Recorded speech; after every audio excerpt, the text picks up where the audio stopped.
Hi, my name is Amanda Chlopek. I chose to discuss the book The Giver by Lois Lowry. This book depicts a utopian society that insists on keeping its members from experiencing such deep feelings by keeping them on a drug that prevents them from experiencing such feelings. Deep feelings, either good or bad, are considered to be a danger to the community. At 12 years old, each citizen is given a life assignment within the community.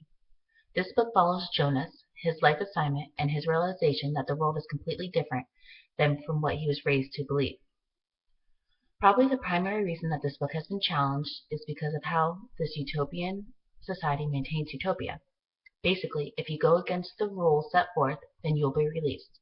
To be released is a nice way of saying that you will be killed. If you are frail, then you'll be released. If twins are born, then the smallest one is released. Euthanasia is a very important aspect of this society. This topic alone leads to controversy. To his surprise, his father began very carefully to direct the needle into the top of the new child's forehead, puncturing the place where the fragile skin pulsed. The newborn squirmed and wailed faintly. "Why, he's—" "Shh," the giver said sharply. His father was talking, and Jonas realized that he was hearing the answer to the question he had started to ask. Still, in the special voice, his father was saying, I know, it hurts, little guy. But I have to use a vein, and the veins in your arms are too teeny-weeny." He pushed the plunger very slowly, injecting the liquid into the scalp vein until the syringe was empty. "All done. That wasn't so bad, was it?" Jonas heard his father say cheerfully. He turned aside and dropped the syringe into the waste receptacle. "Now he cleans him up and makes him comfy," Jonas said to himself, aware that the giver didn't want to talk during this little ceremony. As he continued to watch the new child, no longer crying, moving his arms and legs in a jerking motion. Then he went limp. His head fell to the side, his eyes half open. Then he was still. With an odd, shocking feeling, Jonas recognized the gestures and posture and expression. They were familiar. He had seen them before, but he couldn't remember where. Jonas stared at the screen, waiting for something to happen, but nothing did. The little twin lay motionless. His father was putting things away, folding the blanket, closing the cupboard. Once again he had out on the playing field. He felt the choking sensation. Once again he saw the face of the light-haired, bloodied soldier as life left his eyes. The memory came back. "He killed it! My father killed it!" Jonas said to himself, stunned at what he was realizing. He continued to stare at the screen numbly.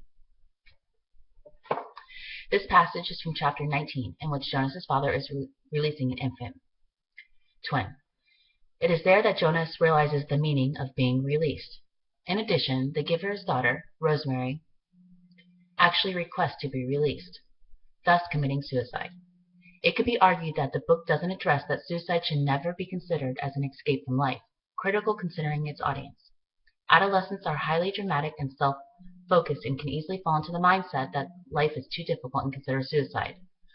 We wouldn't want to encourage that thought process.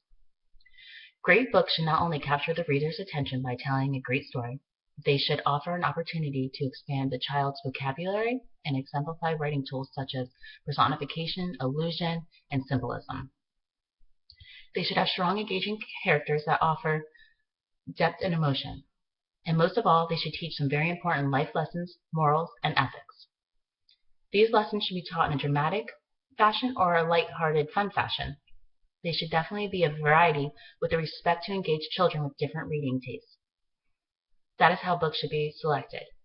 Censorship has more to do with excluding books based on the content, regardless of the underlying message. For obvious reasons, I would want my child's library to have age-appropriate books for them to read. With that being said, I realize that age-appropriate is quite subjective. If the book is written for a child, regardless if it is award-winning, I would want to have the last say if my child should read it or not. I do not, however, believe that the school should be banning children's books. Why take the power away from the parent and solely give it to an institution?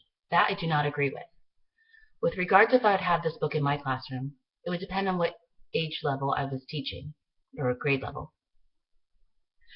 I believe that this book should be in 7th grade and above, but I would also provide a list with all the books that are available in my classroom and give them to the parents so the parents can decide if they would want their child to read a book or not.